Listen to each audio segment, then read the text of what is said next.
And the good news is that I have a new book. My first book, actually, this book is called Threads of Destiny. And I say it is in the hands of the Master Weaver. Why did I write this book? It's because after going through many different kind of things in my life, some very painful, traumatic, and also good things that God has done, I realized that in the journey of life, God is like God working, like the weaver works through a basket or doing something with the threads. And I realized that from down here, we see the mess of our lives, we see the failures, we see the pains, but from above, the Master sees the beauty of what He's making out of us. And through my life, I decided it is good to be able to share my story, because as somebody said, every life is a story if we care enough to listen. And so I wrote this book to just be able to bring hope to somebody who may be feeling hopeless, to bring, restoration where there is desperation, and to tell you that God gives a second chance in life, but you must be willing to take that chance. And so I welcome you to order a copy of this book. It is only 1,000 shillings and or $10 for those who are outside of the country. You can order through the number on the screen and we'll be able to get you a copy of this book. God bless you as you read it. Give it to somebody else, and I know they will be helped. Amen.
Welcome once again to Kingdom Business Network. We're so much glad that you're watching us this morning.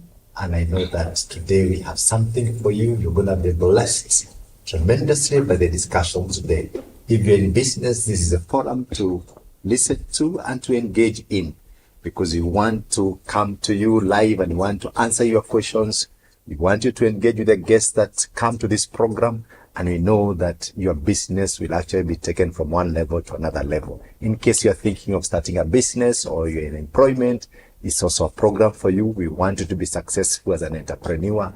We want you to be successful in business and in kingdom matters business. Mm-hmm. And today we want to speak about the art of selling, part 2. We had discussed this a few weeks ago, and we want to continue with part 2, and we want to look at what it takes to close the deal. Yes, if you have a deal, we want you to close it. If you are selling something, we want you to be a good salesperson. In this world, if you are a good salesperson, you'll make a lot of money. And to help us unpack that is our guest, Eunice Maina. Please introduce yourself to the viewer. Thank you very much, Pastor, for this opportunity. My name is Eunice Maina Mburu, the CEO of 20X Entrepreneur, and also the founder of Bismart Insurance, author of 2 books, that is Sell Me This Pen, and the other one is Hits and Misses, The Journey of Entrepreneurship. Yeah. Yes, looks very nice. The books looks very beautiful. Yeah. And I believe they are nice. People need to read this book, Sell Me This Pen. If Yeah. you are looking for a way to sell and you want to learn more about selling, this is a book to buy. My co-host today is Victoriana Alwang'a. You can talk to the viewers and let them know what to expect today. Thank you, Dr. Mungai, and to you, Eunice. It's a pleasure to have you on the show once again.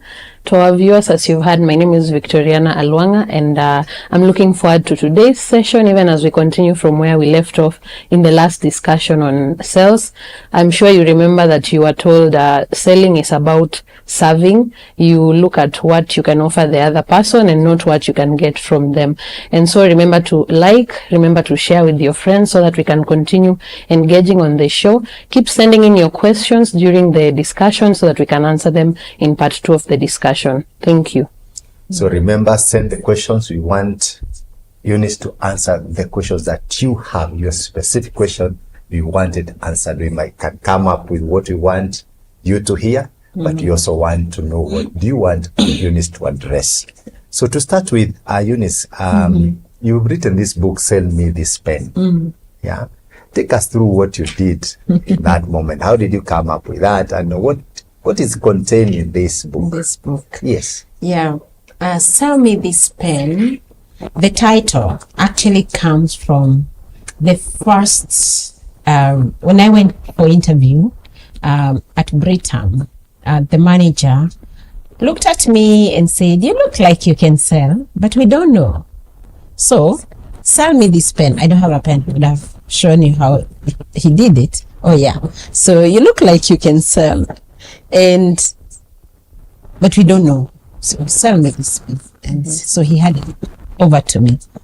At that time, I was like, what is that? How do I even sell you a pen and it's your pen? And eventually, I don't know whether I sold it well or not. All I remember is that I said so many things about the pen, and he smiled, and eventually I got a job. So I assume I sold well, but I doubt. I doubt, because I was such I didn't know how to sell then. Yeah, so most likely alinihurumia and gave me the job. Yeah. So ask, Yeah. if you were to sell this pen today, Yeah. what are the things that you'd focus on? If I was to sell this pen, first of all, I need to understand, do you even write? You understand? Yeah. Do you write? What do you write? What makes a good pen for you? So I would ask you more questions. What makes a good pen for you?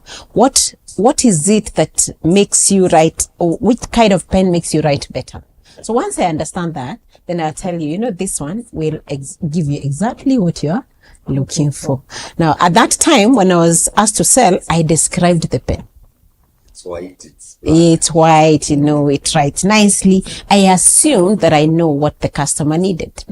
But now, knowing what I know, I will not assume that I know what you need. I want to understand, what do you write most? Do you journal? Do you believe you have a good handwriting, or do you think you struggle with handwriting? And then I will tell you now, if you struggle with handwriting, then the best pen is this one that does not slide. You get. And so, I'll look at what exactly do you need, and then I deliver it. So basically, you're looking at the needs of the customer. Yes. And that's what you're trying to address. Exactly. Because today, what I see a lot of people doing in selling, they'll take this pen and they just be going around kumi. So are they selling price, or are they addressing a need? Then at that point, you're selling price. And the danger with selling price is that if you have many competitors, then it's what I call the road to the bottom. So you're going down. So you lower the price. This one was selling 10. The other one comes and sells 8. Then the other one comes, sells 5. So when does it end? So all of you, nobody actually benefits. One, the customer doesn't benefit, because I doubt you're going to give them quality. You as the seller doesn't benefit, because you've sold at a lower price. And your competitors are not also benefiting, because you're all selling at the lowest price. Yeah. So it's a loss. a lose-lose. For somebody in business, is selling for everyone in the organization, or is it just supposed to be for the salespeople? Hao wengine wakae kando, waangalie, wasiharibu deal? That's a very good question. And to answer that, I want us to look at what is the business of the business. The business has only two things. If you look at business, it's either there's income or it's called outcome. Expenditures. So money is coming in and money is going out. So there are only two businesses. So if you're in an organization, you're either helping money come in or you're helping money go out. Now, as an employee or as an employer, where do you want people? You want them to make sure money is coming in. Now, in all that, then you'll say there are people in operations, there are people in marketing, there are people in IT, there are people in HR. All these people should be enabling sales. When you look at your work as a HR, your work as a HR is to help the people in the organization bring income. So that is where you ask, as a HR, how do I help our sales people sell better? So you are an enabler, a sales enabler. So I look at it like the army. So if you look at the army, they are frontliners, the soldiers who go to do the actual fighting. But then behind them, there are doctors who treat, their logistics guys, their lawyers, all these other people in the army. So the frontliners in this case, you can say, are the salespeople, the people who go out to get the money in. But the others, what are they doing? They are enabling. The doctors, the lawyers, all of them are there to enable this war to be won. So everybody in the organization is a salesperson. They are either enabling or they are in the direct. Yeah, so you need to look at yourself in that. In your selling career, what are the key lessons that you learned, whether expected or unexpected? In my selling, one of the first lesson I learned is I did not know that it was going to be hard. We'll come to that. I learned. I knew, I had read books and it was looking exciting. Then I go to sell insurance. Maybe the product I started with insurance. The first thing that caught me was I got into an identity crisis. When I say identity crisis is, I was coming from a job where people looked for me, a trainer. People look for trainers, isn't it? Yeah. Students go to teachers. Then I am going to sell this product where I am looking for people. And the first shocker was, I called even my own students, because I was training adult students, people who are working KRA, KPA, people who are earning money. So I knew they could afford the product and they needed it.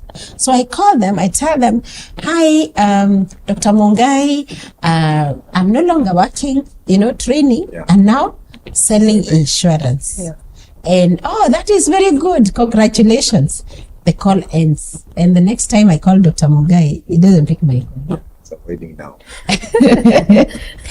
And I started wondering, is it the product? Is it me? Is what exactly is happening? That's how I call it identity crisis, because it questioned my core. Who am I?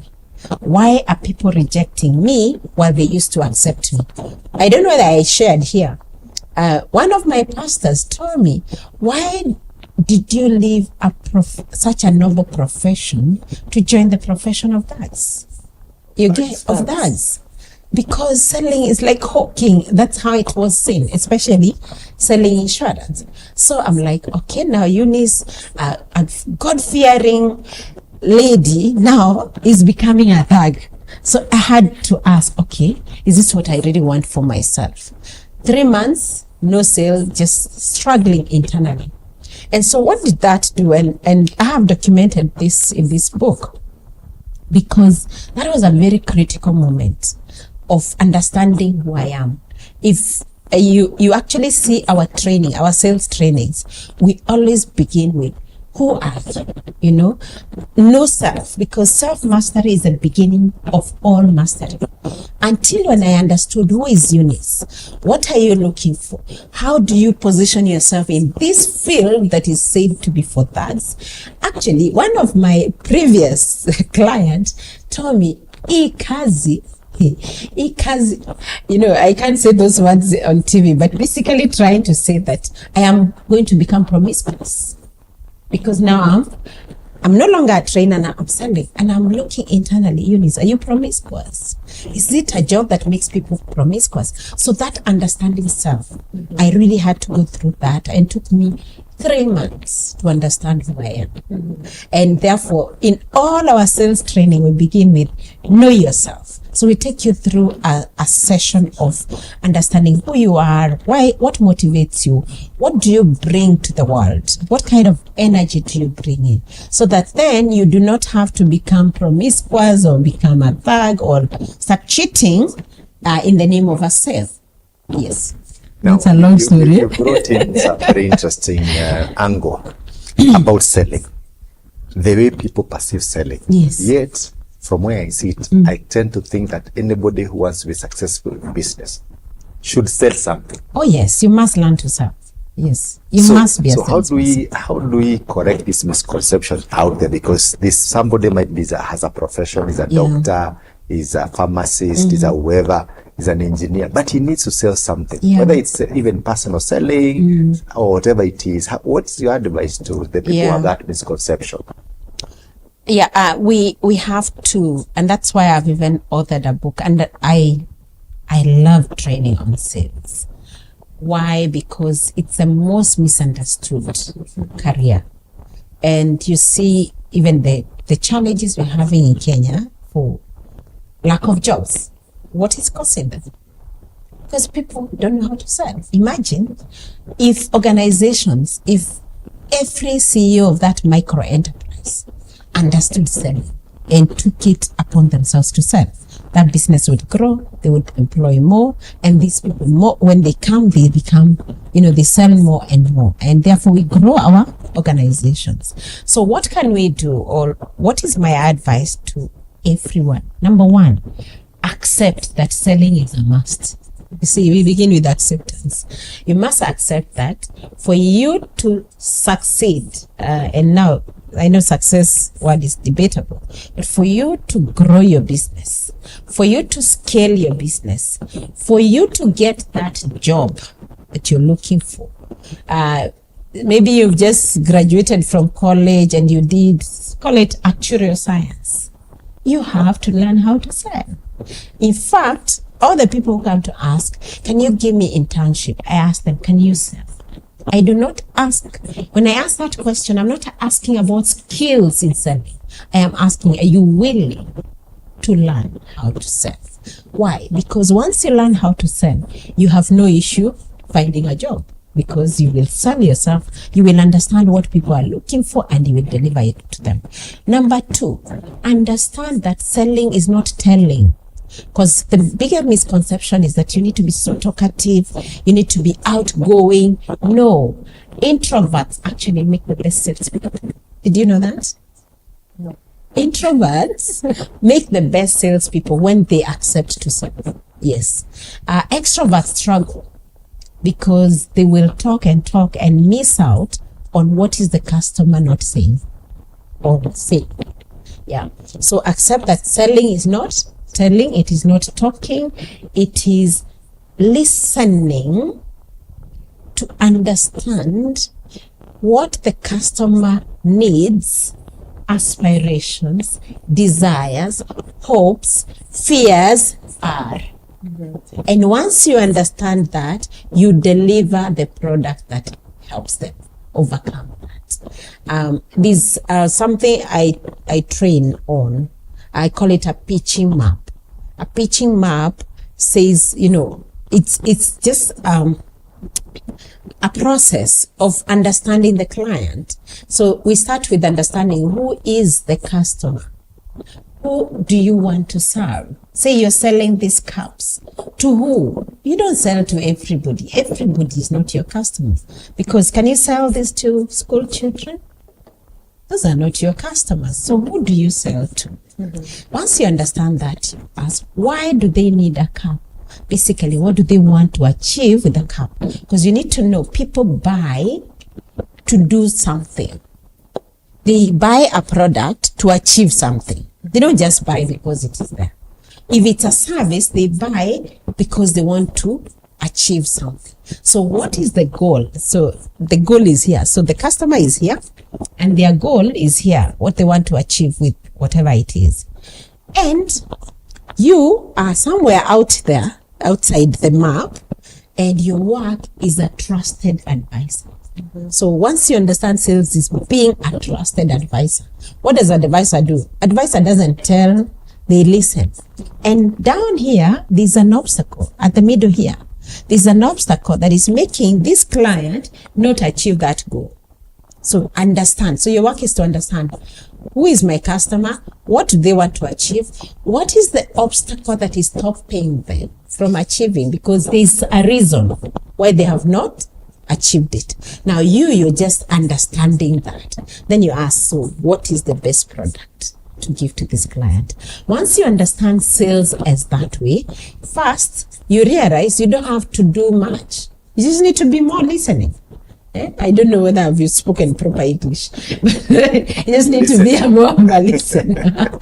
Not talk too much. Yeah. So understand that sales is not telling. And number 3, understand that sales is transfer of energy.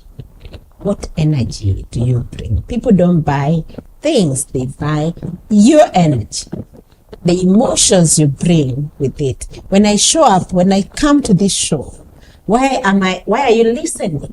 It's because of the energy I bring. It's not because of, it's this body. It is the energy I bring, the vibes that I bring. And that now we usually, during sales training, we look at what are the levels of energies that are there? What kind of energy do you need to have? So that when a customer sees you, see, they're not buying this. I usually tell salespeople, please understand, your customers don't care about you, about your products, and about your goals. They don't care. They care about them, about the issues around them, about their feelings. So just show up with energy so that then they can, they can connect with you. So I've just shared 3 and there are many more. Yes. Victoriana, what questions are going to find at this point? Wow, that's a lot of information. And you talked about misconceptions and you talked about different customers and how you need to understand their needs before you're able to actually address them. Which brings me to the question surrounding the different types of customers and the approaches or the strategies we take when we are selling to them. So my first question would be, what approach would you take for a customer who you've identified as a price-driven one versus one who is looking for the quality that they derive from what you are selling? Yeah. Yes, thank you for that. Yeah, there are different profiles of customers. We usually measure them with, how a thermometer looks like. I wish there was a whiteboard here. How a thermometer looks like. Yeah. There's the tip, and then it goes up. So we usually categorize them from emotional to rational. Yeah. The emotional bias, these are driven by emotions, all the way to rational bias. And when you talk about someone who is talking about price versus value, most likely they are a bit at the rational level, whereby they're looking at what value do I get? What is the return on investment for this product? What am I going to gain from that? Now, when you're dealing at the lower level, which is the emotional level, at the emotional level, you need to validate those emotions. And I want to remove that issue of that people buy because of price. When it comes to sales and negotiation, what is really at the negotiation table? It's not price. It is fears. At the mind of the customer, they're thinking about fear of losing, fear of making the wrong decision. They're talking about, what if I lose control of this process? For example, if you're selling property, and say you're selling a property that is it's not complete. What are they called? Off-plan. You're selling off-plan homes. Is that customer actually talking about price when they say, no, let me pay 2 million instead of 3 million? No, it's what they say, but at the back of their mind, that is not what they're negotiating. They're negotiating zitaisha. Hizi nyumba zitaisha. And the salesperson need to understand what is being negotiated when it comes to now what you're talking about, negotiation. So when you talk about price sensitive and value sensitive, it's one in the same. So some will say, that's too expensive. It means when they say it's too expensive, there are quite a number of things. One, when they look at the perceived value of that product you're selling versus the price, they don't see that there's a mismatch. It's a mismatch. So what is the negotiation here?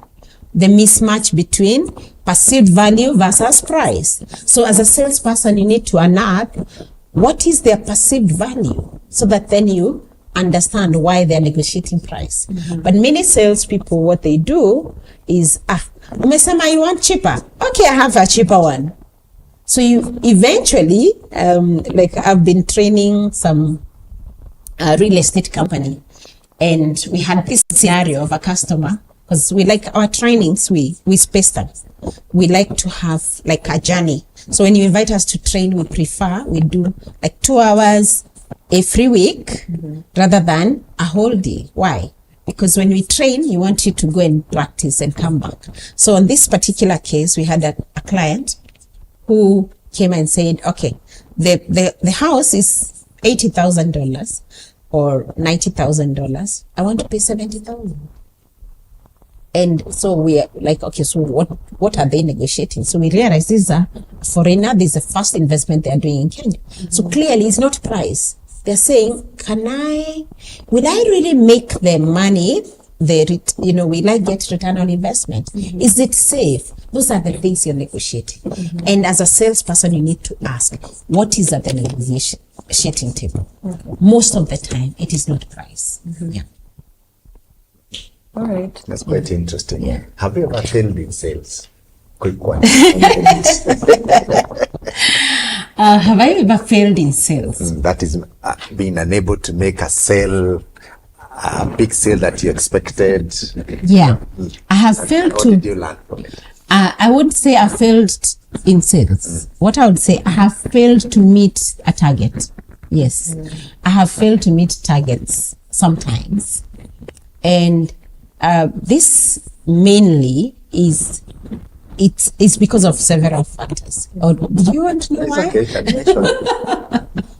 Several factors. One, there's a time that we took on a customer, and this client sells some products that we had not understood very well, and then also they could not scale, because you see, sales is not about thinking of how somebody will take this cup.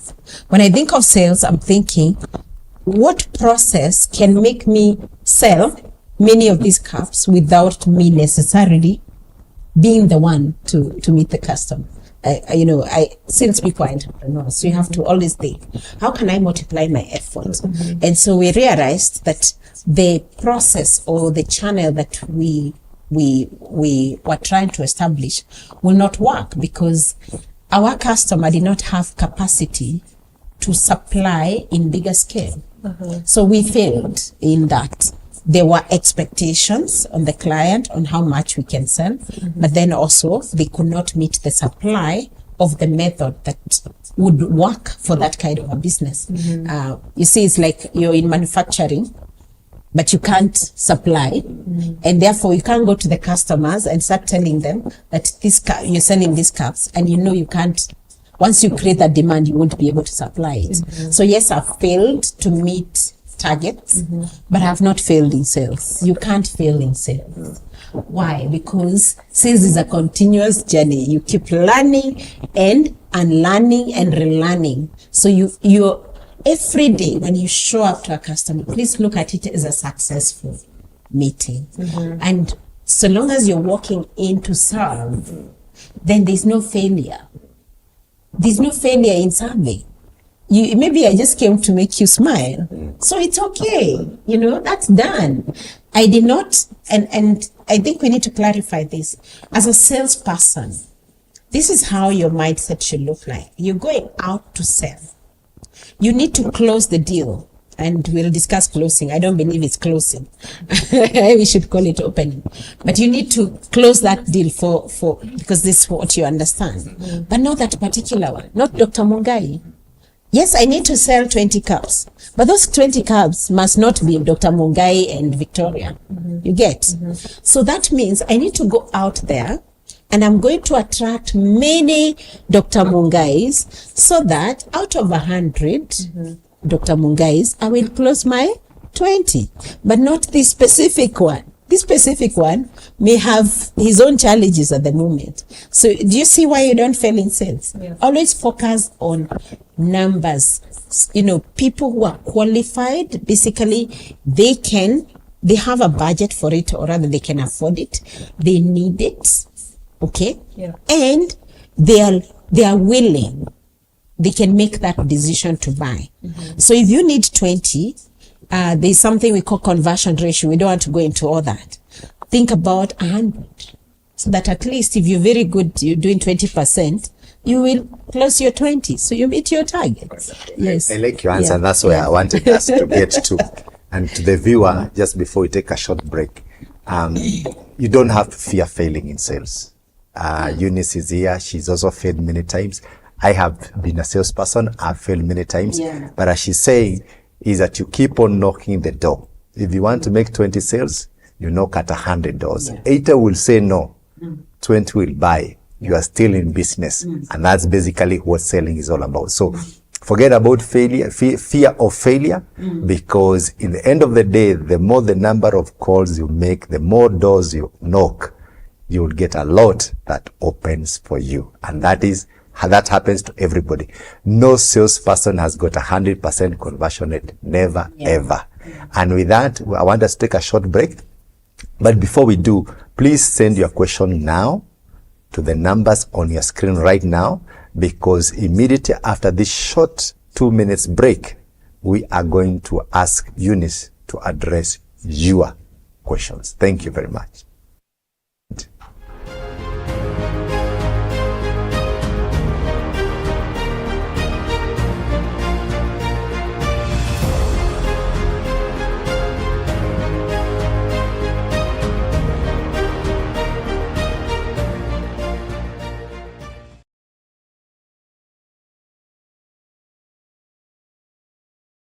Faith Today TV is here to make your brand outstanding. Worry not on where to advertise your business or your product.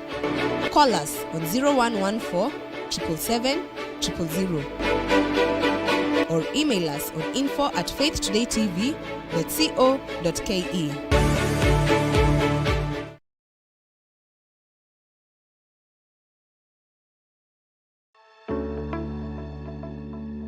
Hello there, my name is Enoch.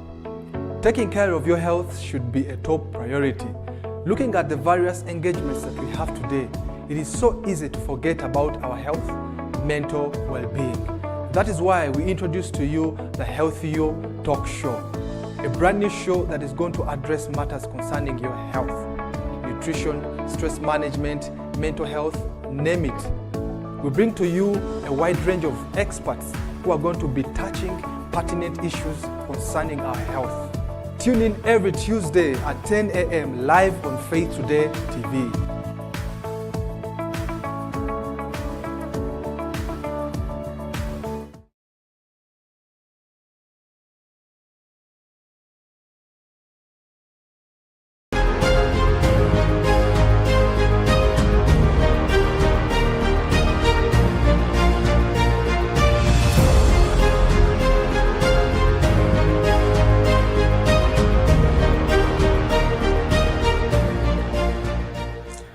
Welcome once again to Kingdom Business Network. I'm so glad that you have been watching us, especially the first part where we've been discussing about the art of selling, and we want to teach you how to close the deal. And Eunice has been taking us through that, and you're talking about the sales funnel, how you start with a bigger number of prospects so that you can close. If you start with 100, then you can close 20. Might be just take as the importance of having a big number and why people should not fear failure and how it multiplies your chances of success and all that. All right. The sales funnel. This is it's the jargon in sales. What basically sales funnel means is that you are here. The people who know about you, all about your product, are very few. And there are many out there who can afford your product, and they actually want to buy from you, but they don't know you and they do not know your product. So you start from there. It's called awareness phase. Marketers will call it awareness, right? So you start from there. How many people know about it? Now, so you're starting from a funnel. A funnel looks like this. So you have so many people here who are aware now. Marketing has done a good job. And in some businesses, you realize you don't have a marketing department. So the salespeople actually are the ones doing the awareness phase. So and this is where now you decide, how do we create awareness? Is it through social media? Is it through advertising? Which media do we use to make people aware of what we have? And then from there is now, I believe you have a way of capturing those who have interest. So if you're using social media, do you have a leads capture? A leads capture is, for example, maybe there's a form that you've asked people to fill. If you're looking for Faith Today cup, please inbox or fill in this form. So they come, and there'll be so many. And as Dr. Mungai has said, no one, even me, I don't have 100% conversion ratio. Yeah, no one, none of us, however good you are. Why? There are many factors that affect our sales. So you need to have so many, which we are calling leads now. At the awareness, we can call them contacts, or we call them Prospects. Prospects. Actually, we call them suspects. Suspects, yeah. Oh, yeah, suspects, yeah. Suspects. So you have so many suspects. You need to qualify to move them from being suspects, the way the funnel is. You move them from being suspects to prospects. Prospects now are people. Now, out of the many people, the many contacts, these are people who can afford it, they're interested, they need it, so they are eager. They're asking questions. And then from there, once you get the prospects, this is where now you as a salesperson, you have to invest in the energy you bring in this conversation, because this is where you want to qualify or to move them to the next level, which is, understanding their needs. You need to understand their needs, and to understand customers' needs, you need to learn to ask questions. Hapa ndio kizungumkuti. Why? 844, for those of us who went to school and went to 844, we were taught that the teacher is the custodian of knowledge. And therefore, the guy who always used to raise their hand asking questions, what were they called?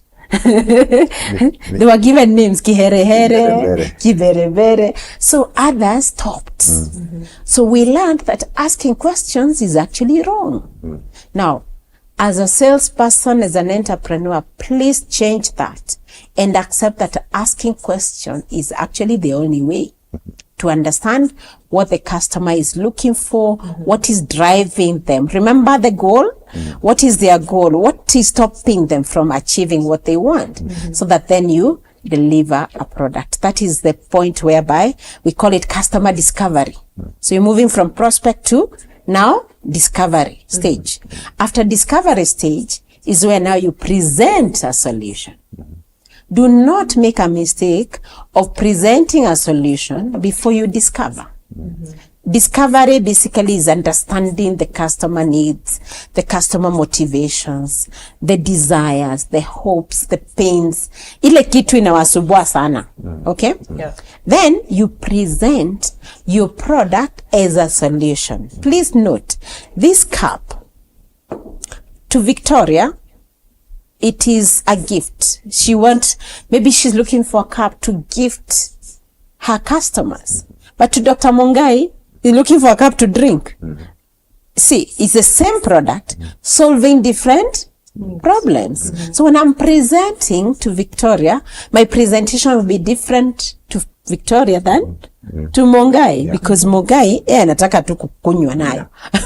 But Victoria it's even interested in the aesthetic. How does it look? Is it presentable? How will the customer feel when I give them this? So you can see her presentation is longer and it is more, there are emotions attached to it.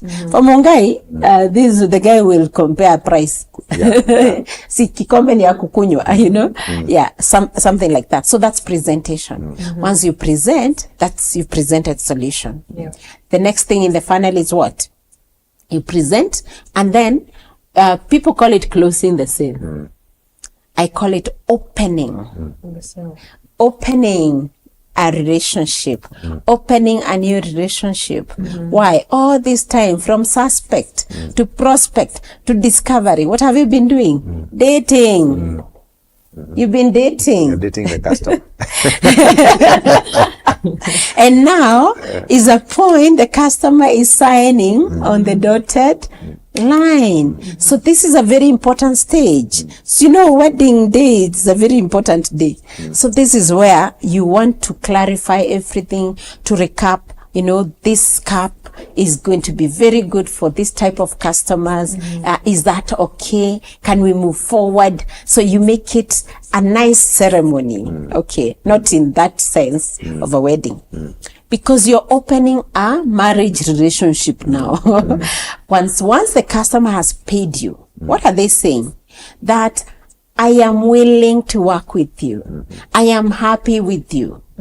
Now, when you get married, do you stop working on the marriage? No. Do you stop taking the girl for dates? Do you stop? Because you're married. That we can discuss next time. Yeah.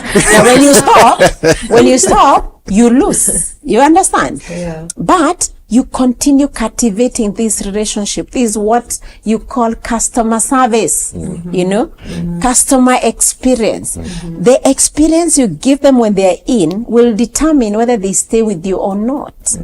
And you want to give them such a memorable experience that they will start calling their friends. There's a principle we call the Samaritan woman principle.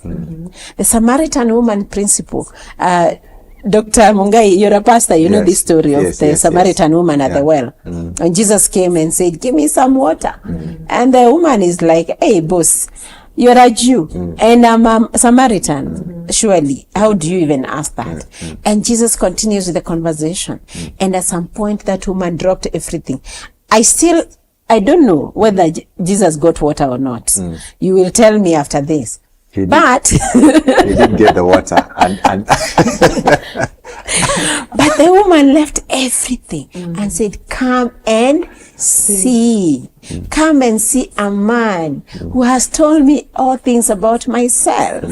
You want your customer to, forget everything and go tell others, "Come and see." You know why? It is easier. A customer who has been referred to you by a customer, that customer is an automatic sale because the customer has done all the work. They have their trust.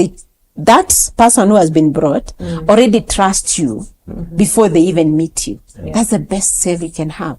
So you need to create that Samaritan woman environment so that people can keep referring. This is where referral comes in. This is where cross-sell, upsell come in.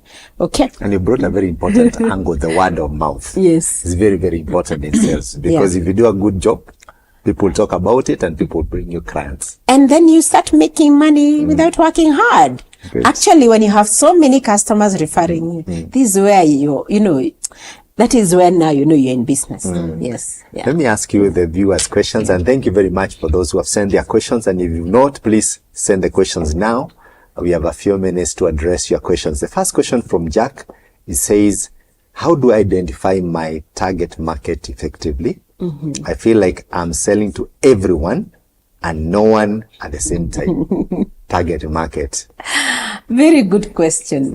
When you find yourself telling people, if someone asks you, who is your customer? And you say, everybody who wants to buy a cup, then you know you have no customers. Because who is everybody? Everybody equals to nobody. So how do you identify your target customer? There are many ways of doing that. You can, this is what you're calling segmentation, isn't it? So you're saying, okay, are you going to segment them based on location? Again, this depends with your product. If you're manufacturing detergents, you may not be able to reach the whole country. So you may segment your customers based on the location. And you say you're starting with Nairobi. Is there Nairobi South? Eastleigh or South B. And so geographical segmentation. Yeah, geographical segmentation. Now, in this geography, don't stop there. Who in this area? Because again, not everybody in that geographical area is your customer. This is where you ask who actually needs it. And I encourage salespeople to name, because sales, you sell to people. You don't sell to organizations. You sell to people in those organizations. Say, for example, you sell IT equipment. So, and you sell to, many people will tell me, we sell to corporates. So, which corporates? Say banks or insurance companies. Now, who in that insurance company buys from you? Is it the procurement manager? Is it the IT, what are they called? Chief Technology Officer? Is it the CTO? Who exactly in that organization is your customer? Okay? So narrow down and give them a name. We call it an avatar. So I can say, if all my HR managers are ladies who are maybe, in their 40s, I call them Victoria. So I'll have this picture of Victoria. So every time when I wake up, I'm thinking about Victoria, who is a HR in a multinational insurance company or bank. They are in their mid-40s. What do they care most about? Who do they report to? What do they want the boss to, what is this that they care most? Not just around your product. Because if Victoria wants to be seen as the HR who has the highest retention, so my technology solution need to speak to that. Do you see why you need to name a name? Because you need to be able to visualize that person. So yes, you can do geographical segmentation, you can do age segmentation, but go deeper until you name who exactly and what is the name of that person. Yeah. So basically here you telling Jack that Jack needs to segment his market, whether geographically, age-wise, age-wise, income, and all those demographics. Then look at the segment he wants to target. And of course, then this should be one he can reach easily.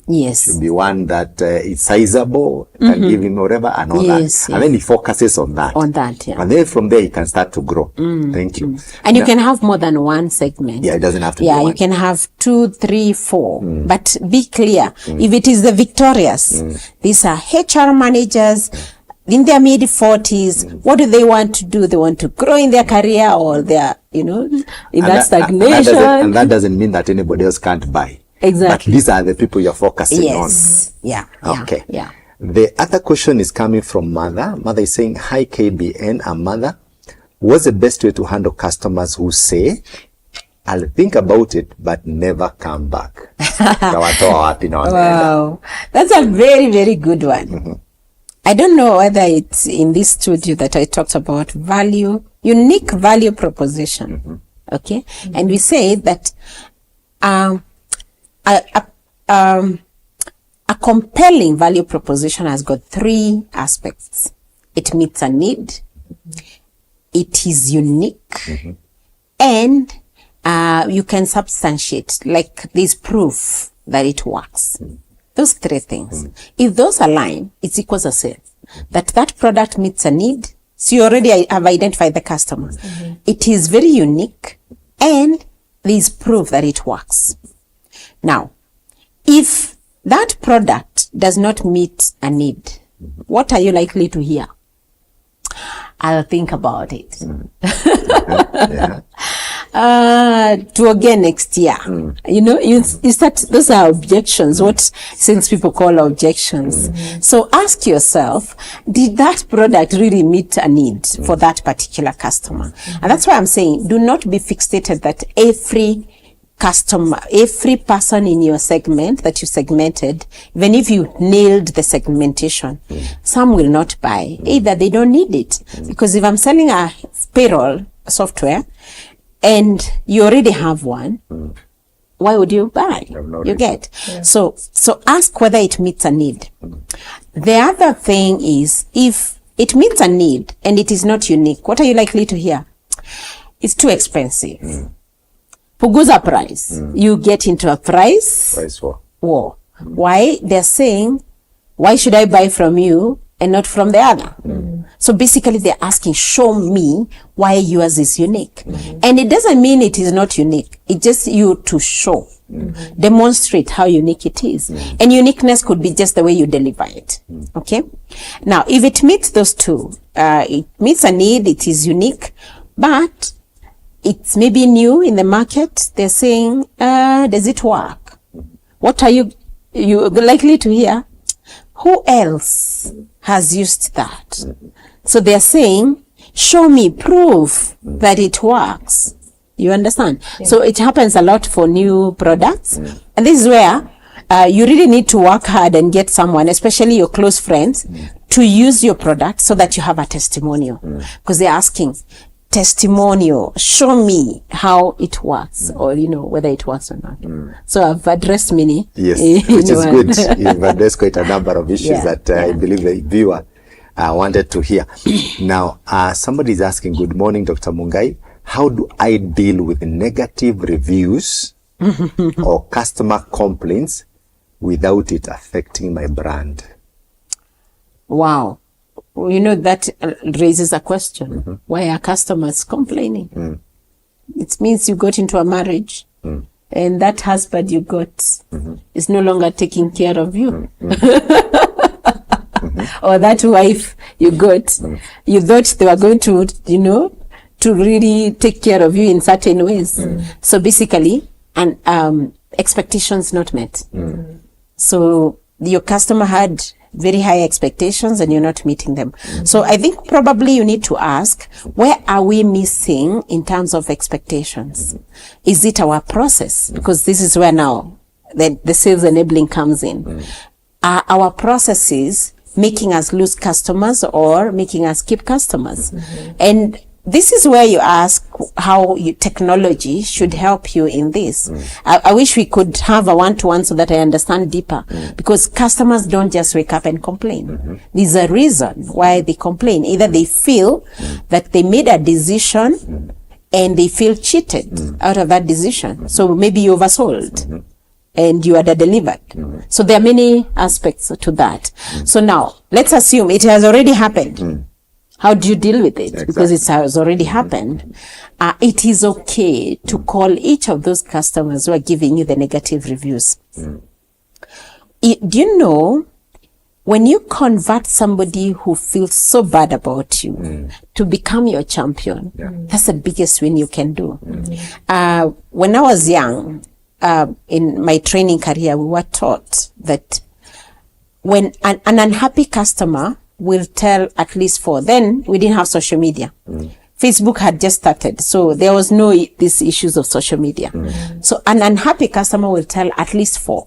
Today, an unhappy customer will tell millions, isn't it? But if you turn this unhappy customer into happy, what will they do? They will tell bigger numbers than they even told about the bad experience. So it is in your,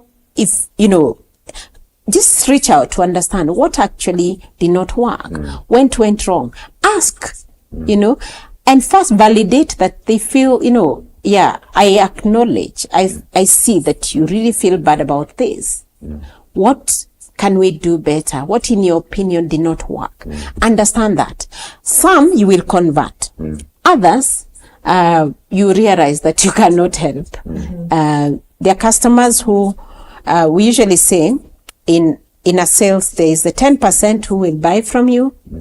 There's 80% who is asking, you know, they want to buy, but they are looking for someone who can help them make a decision that they're happy to live with. And another 10% will never buy. It's the same with customer experience. There are some who have their other issues, and unless you're trained well, you may not help them. But most of those customers who are giving negative reviews are your best ambassadors.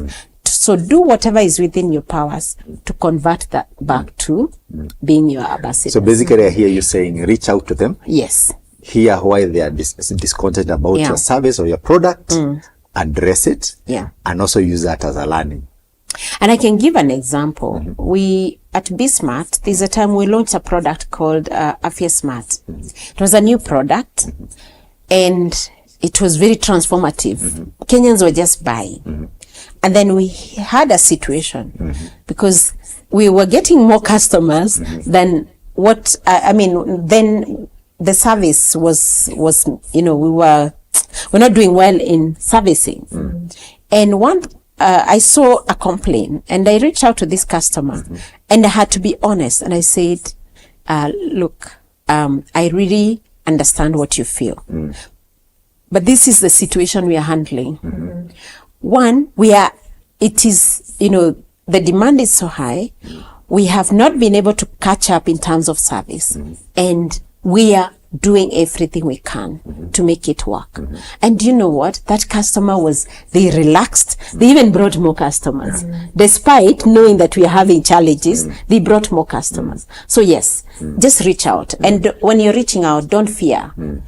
Don't go with an expectation that they have to understand you. They may not, but go with an open mind that I am serving, and I need to make this customer feel better than they're feeling. And I think one of the biggest mistakes you can make is not talking to a dissatisfied customer. Yes. Because there's some people, kukiharibika, Wanahepa. Yeah. You know. Yeah, don't run away. Don't run away.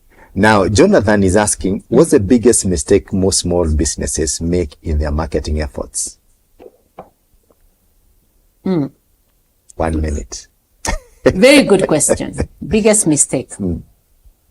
Most small businesses, remember, when you say small, I know what you mean. The owner is everything. You're everything. You're the one cleaning the cups. You're the one packaging them, and maybe a few helps here and there.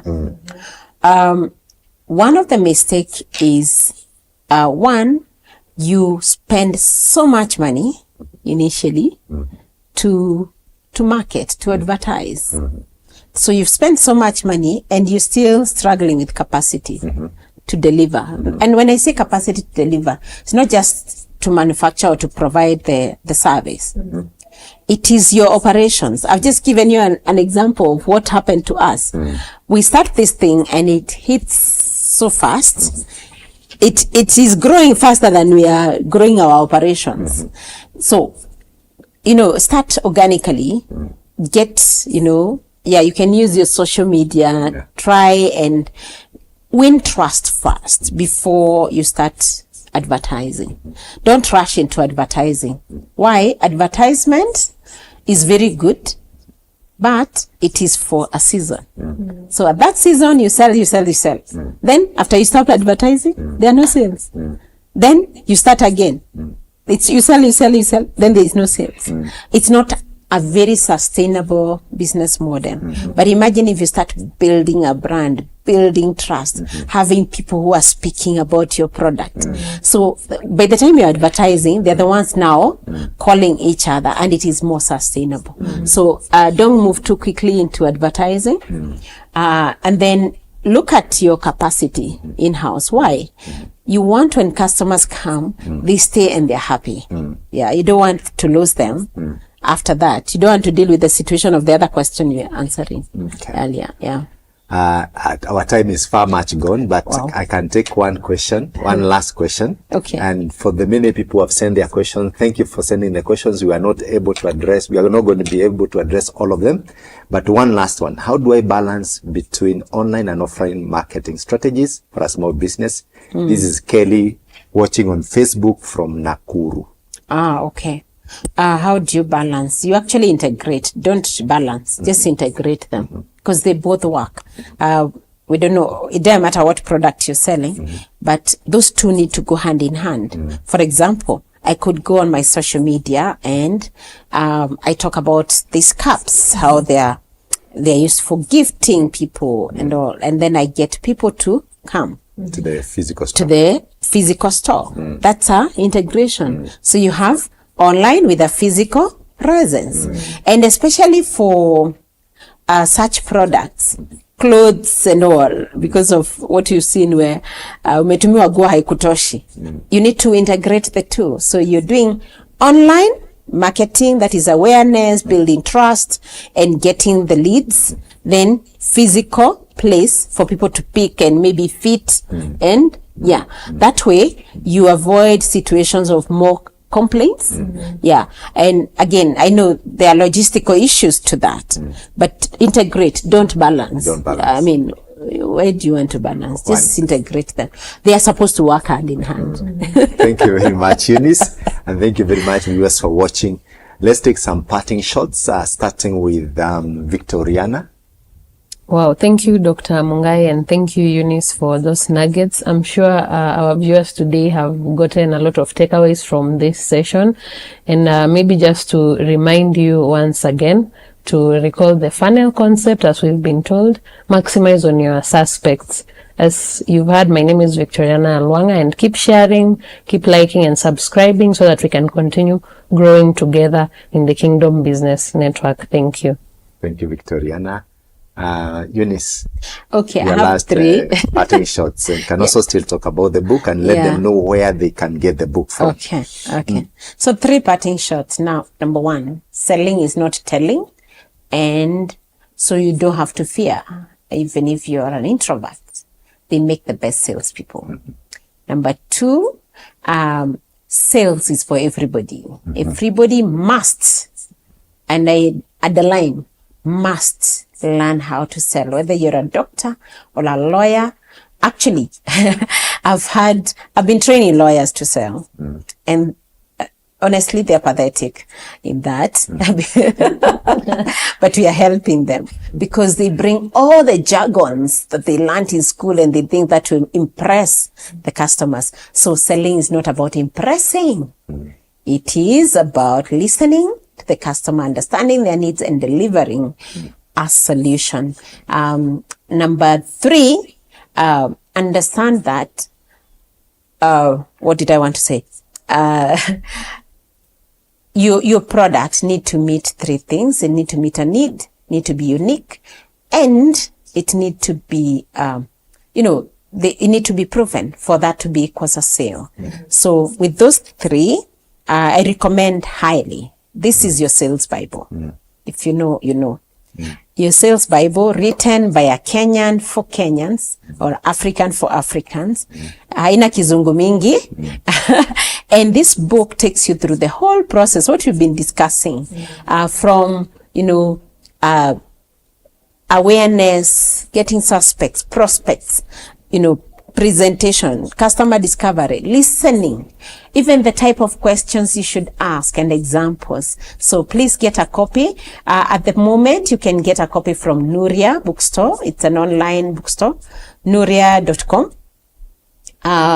We are restocking at Textbook Center. For now, I think they have not been distributed, but we are restocking soon. You can check it on that. Or you can go to our website, www.20xentrepreneurs.com, and you can get, you can order a copy there. The other book is Entrepreneurship, Hits and Misses.